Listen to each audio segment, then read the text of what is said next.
All right, and for our next guest, of course, there is one and only. I really don't need to read it. He is B.E. Smit from Weed Country.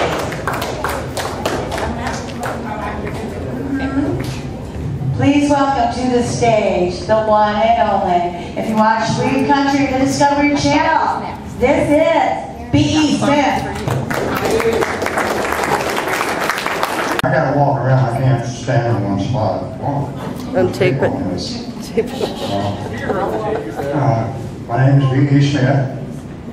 I live in Denny, over in Trinity County. Beautiful little box canyon. We might have 15 families living there, 3 kids. There's more people here today than there are in the whole canyon. And that includes the deer hunters that comes up once a year. And this is where my family grew up in Central Valley. A lot of you guys in Central Valley in here? All right. Yeah, I lived here about 36 years ago.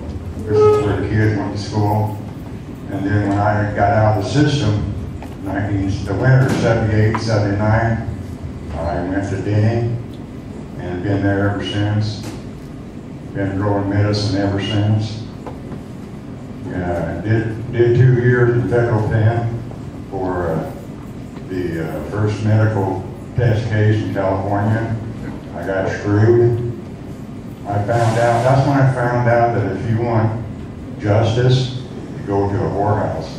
If you want to get fucked, you go to a whorehouse. That was a long time ago. I've been growing medicine now for 36 years, and I don't plan on quitting until I'm belly up. I started growing medical back in the winter of 78, 79, because being a war veteran, I was pretty screwed up upstairs. And when I quit drinking and started smoking medicine, I knew I found my drug. And I quit drinking the same day. Guy over there wearing that pink shirt, he was with me. I pulled my beer out, and after I took my first hit, and I've been smoking it ever since. And I don't want to talk to you about that today. I wanted to talk to you about your liberties. I love talking about your liberties, and mine too.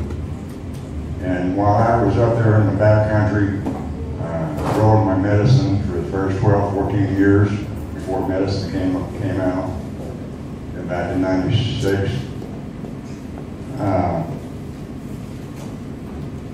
I needed something to do.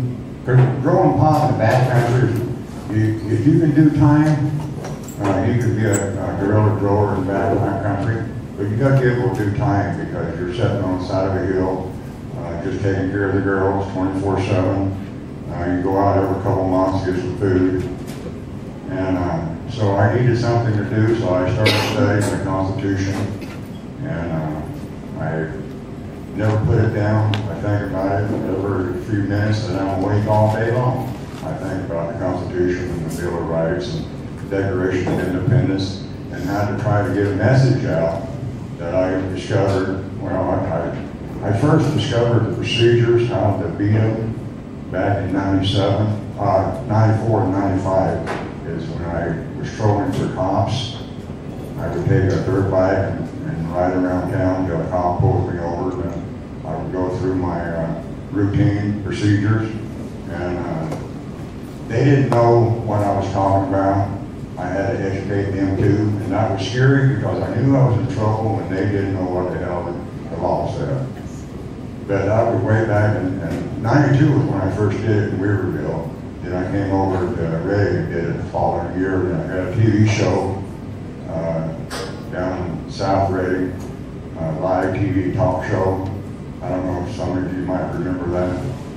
And I did that for 18 months before the Reading, California City Council and Viacom TV had an emergency meeting and said that they was going to shut the TV station down if they didn't pull my show.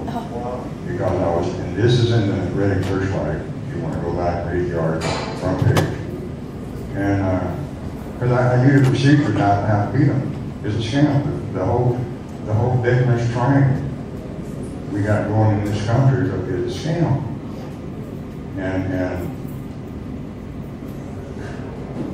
And over the years, I put it together of how they did it, more or less. And it's a bar association, you know. They're the one that did it, bar association. I don't have any summer guns, and neither did God, you know. Martyrs are the only profession in the Bible that has a curse on them. Woe unto you, martyrs. Yeah, they had a curse.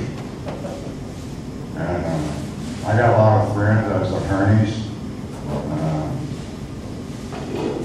They know who I am, they know what I believe in, and they understand it, but every one of them will tell you they don't teach you this in law school.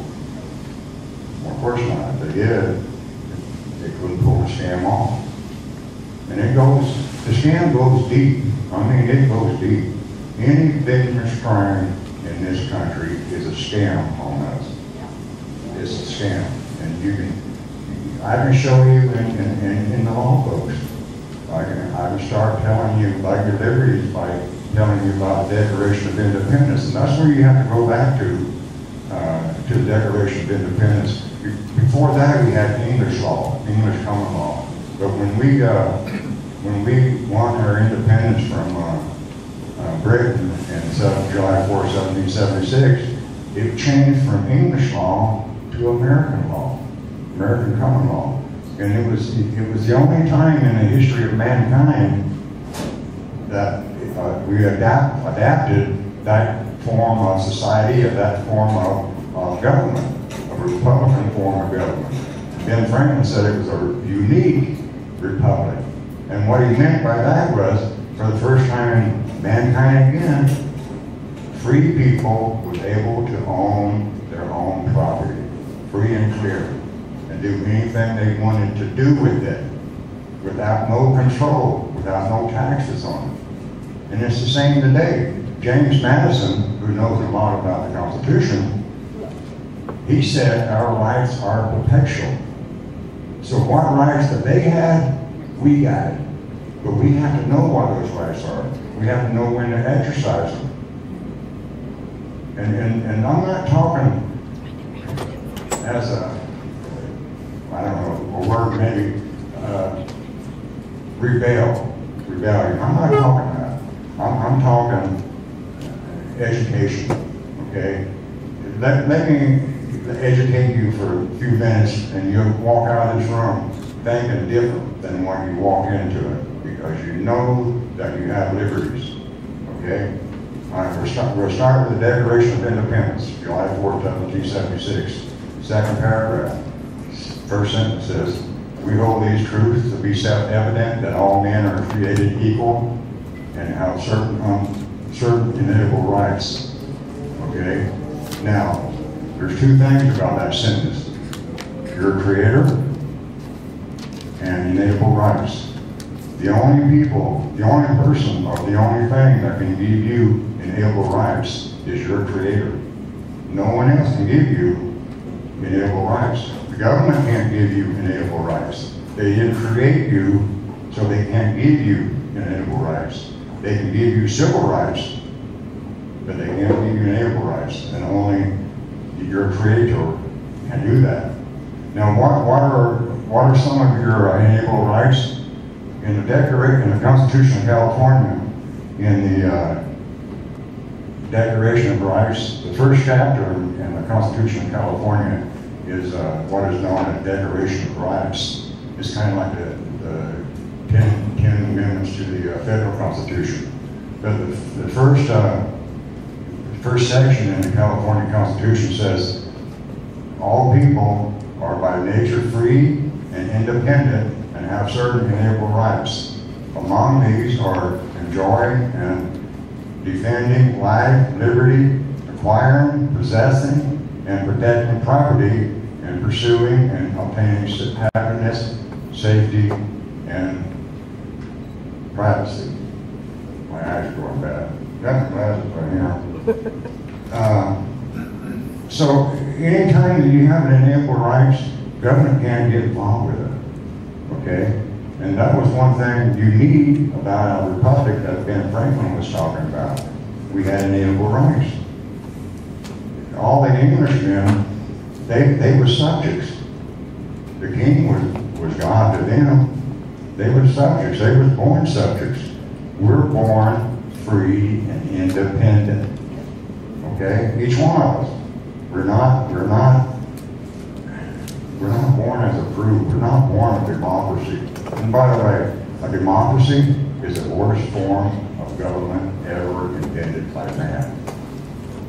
It is. If I have a creator and I got to prove my worth here on earth, and one day I'm going to be judged by him, I don't want to have to go through my life having the majority tell me what I can do and what I can't do, because I got to stand before my God.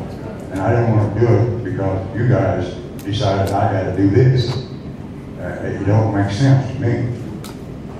So, private property is such a heavy thing between you and your creator. The 10 Commandments, 20% deal with private property. 20%. You know, my creator thinks a lot about private property. And so anything that has to do with your private property, now private, the legal definition of private, and when I say legal definition, if you got an internet and you do research, go to the 1828 Westford Dictionary, and you can type in a word and it'll give you the definition instantly. And you try to use the words to define something at the time it was written. Now, the 1828 Dictionary came, what, 40, 45 years after the signing of the Constitution. So there's not a big change in the definitions than what our founding fathers used. But if you use today's definition, you know, when I was a young kid in Alabama going to school, I had a teacher named Miss Valentine, and every morning she would say, "Good morning, class. You look gay." Happy. We knew what she was talking about. But if you said that today, some kid might pull his gun out and shoot you. You know. So, you know, we'll try to use the definitions that our founding fathers used. And the definition of private is to the exclusions of others, to the conclusions of others. I mean, it's none of your business. This is my property. This is my kingdom. The only way you can get on here is through a warrant, either to search me or to arrest me. Otherwise, stay off. And if you're going to get a warrant, then you gotta have a victim. You know you gotta have a victim to commit a crime. You got to. It's impossible not to have a victim. Now, where the hell is a victim in smoking cannabis? Who's a victim? There's no victim. But yet I gave 27 months of my life for that test case I did. I know guys that are still in prison that been 14 years since I've been out, and they're still in prison for victim crimes. And it's really a big scam. There's no victim. There's no victim. In procedures, the Fifth Amendment says that all crimes shall be tried by indictment. Okay? With that in mind, you don't, an indictment is an action. A complaint is an action.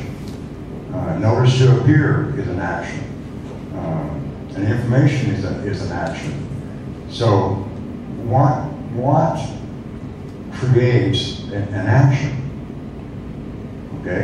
In the Code of Civil Procedures, I think section 20, it's section 27 maybe, 26, it says an action arises out of, number one, an injury to the body, number two, an injury to the property, or a violation of a contract. Those are the three things that creates an action. Now, when they come at you with a complaint, for instance, if there's no injury to the body, injury to the property, or a violation of contract, someone's BSing you. Someone's BSing you. And they're not doing this intentionally. They just don't know. They just don't know. They just grew up like we all did, and we got common court. We talk bad about common court now, the new way they're going to teach in public schools. They come and court us like hell when we was young people. They had us in a democracy, and we were in a republic.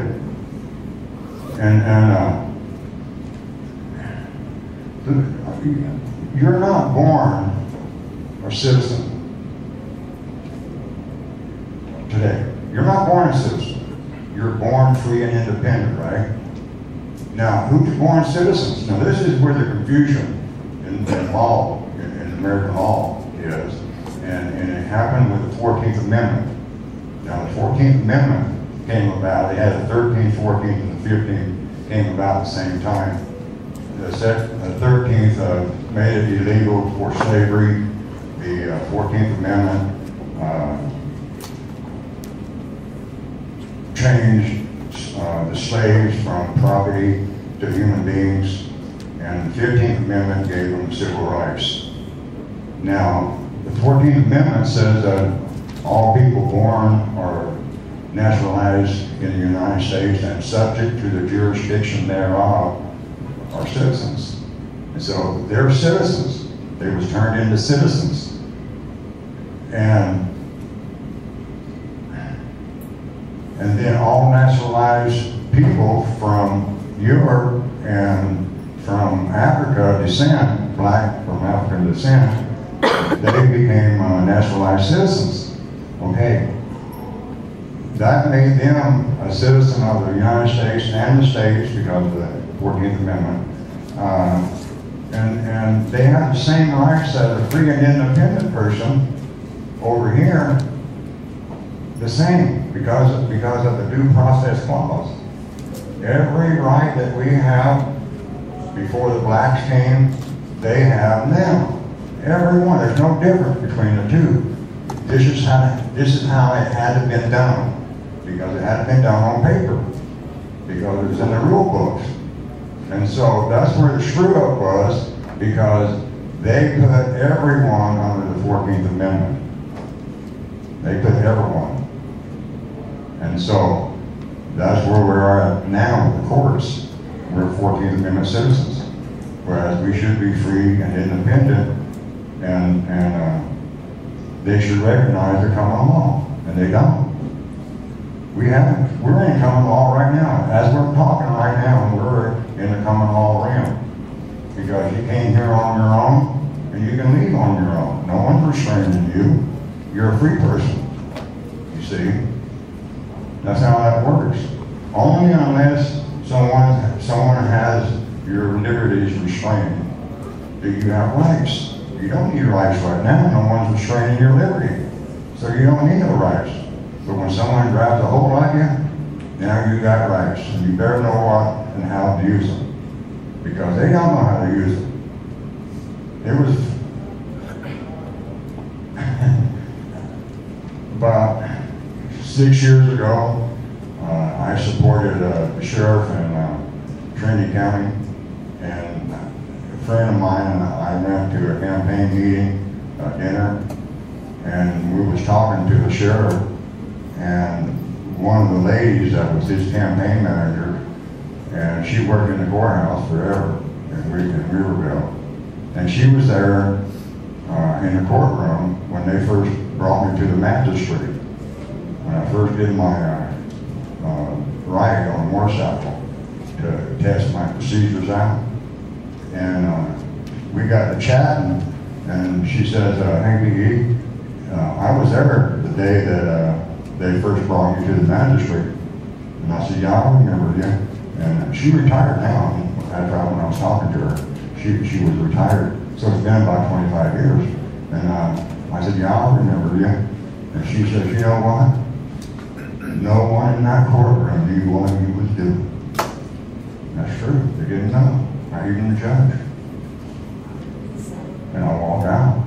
I didn't sign nothing. I won. Because you have to give your signature to waive a right. And when you sign a notice to appear, or if you make bail, or if you make a plea in court, you're waiving your right as a free person. Because if there's no victim, you're waiving your right. And your right you're waiving is a writ of habeas corpus. And all that boils down to is due process. You want due process. And your due process is the Fourth Amendment. That's where it starts. Your Fourth, Fifth, Sixth, and Eighth Amendment are your criminal procedures. Your Seventh Amendment is your civil procedures. Okay, and they're coming along. The first 10 amendments are coming along. Now there's a lot of confusion, and I'll give you a good example of where the confusion is because that 14th Amendment was screwing us up. Everyone knows about the gun laws, the Second Amendment. Everyone's fighting one way or the other, right? You got Second Amendment nuts, and you got anti-nuts, all right? I read it all the time on the internet. And the people that are pro-Second Amendment, they scream because they're passing laws to take your gun rights away. They're not. They haven't passed one law to take a Second Amendment right away. They don't have no authority to do it. So why are they making these laws? They're making it for the people that they created. The 14th Amendment citizens, the natural life citizens, and the people that work for the government. When you go and work for the government, you have to take an oath of office, which is a contract, or you have to sign a contract to go inside that government and work. You got to do it. There's no way around it. So you give up your freedom and your independence through a contract to go in and work for the government. Now they have a right to regulate you and control you and tell you what you can do. And they have a right to regulate your guns while you're working in that contract. But as a free and independent person, no one can pass a law because the Second Amendment forbids it. It's real simple to understand that no law can be passed. Every judge in the country can read that. Even a third grader can read it. My great-grandson read it for me. And he's 8 years old, 7 years old. So they know what the words mean. They just don't know what the hell common law and statutory law or law of equity. See, there's common law and law of equity. And government comes under law of equity. All governments, municipal, city, county, state, federal, they're corporations. They're corporations. They're created by paper. They can only do what statutes tell them to do. That's why the Constitution applies to the government. It don't apply to you and I.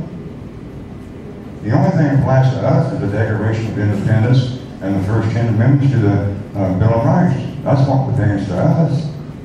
That's what gives us our liberty. And yet, so many people voluntarily go into the system, and because that's when they're born, they get out of school and they jump into the system not knowing anything about the beginning. When I started learning where my liberties are, I went back to the very beginning. I went back to the very beginning, and that's why I found them.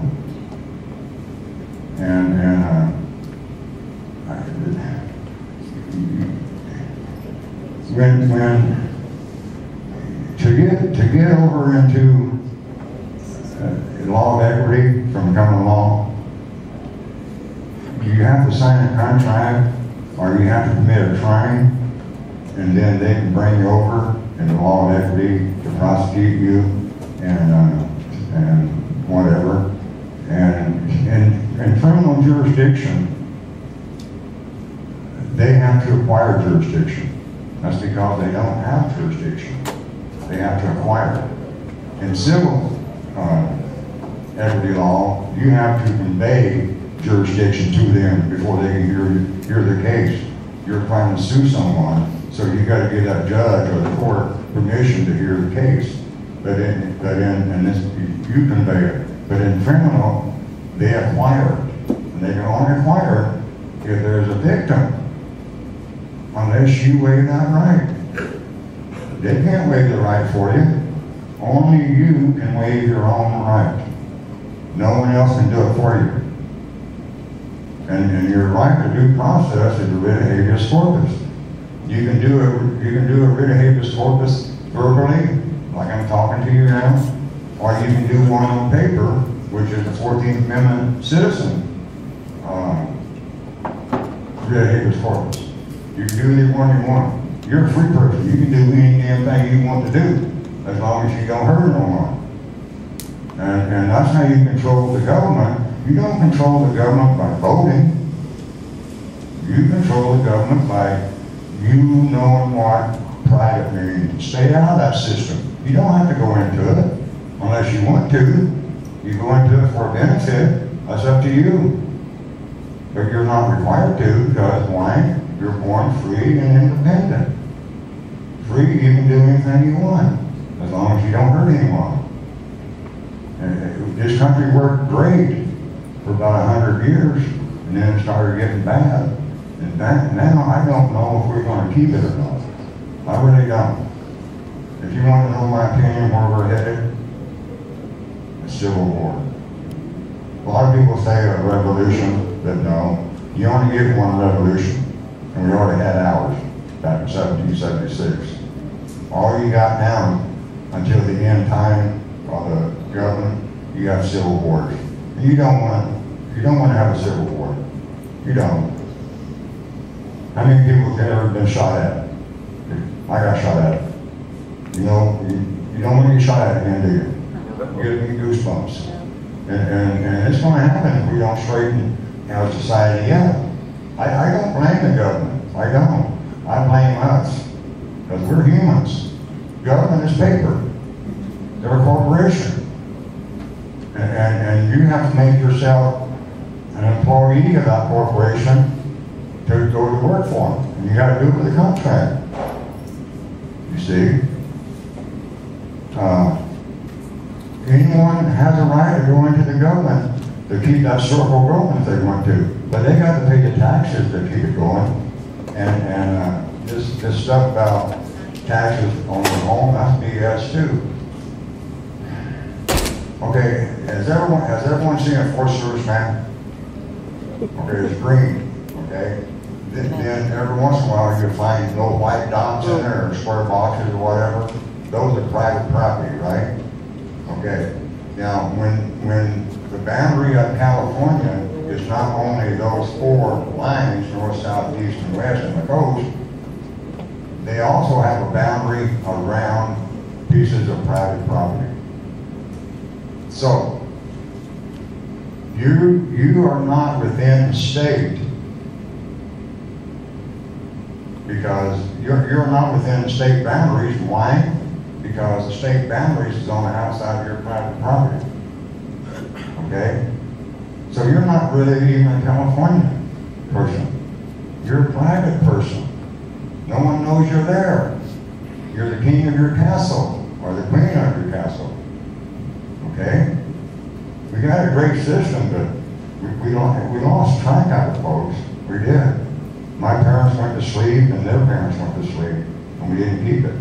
And Ben Franklin, when he told that lady about the unique republic, she asked Ben Franklin, she says, what kind of government did you give us? And Ben Franklin says that he said, we gave you a republic right now, if you can keep it. See? If you can keep it. And we're losing it. It's because we don't take enough time to work as a society to get this thing turned around. When I was a young boy, America was hard to beat. It was. You older people, I see you in here. You know, it was nice, wasn't it? When we was kids, it was nice. I loved it. You did too, see? And so, to learn about your liberties, you're just going to have to dig in and do it. I'll help them as much as I can. I don't mind driving down here and giving classes, giving lectures, whatnot.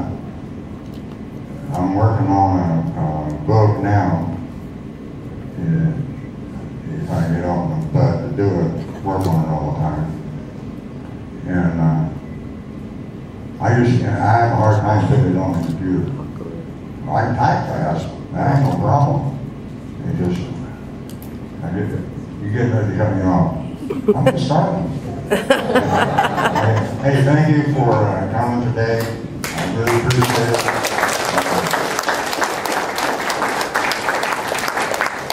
I wish a lot of old timers in this movement that have been here, you know, Jack here, a friend of mine.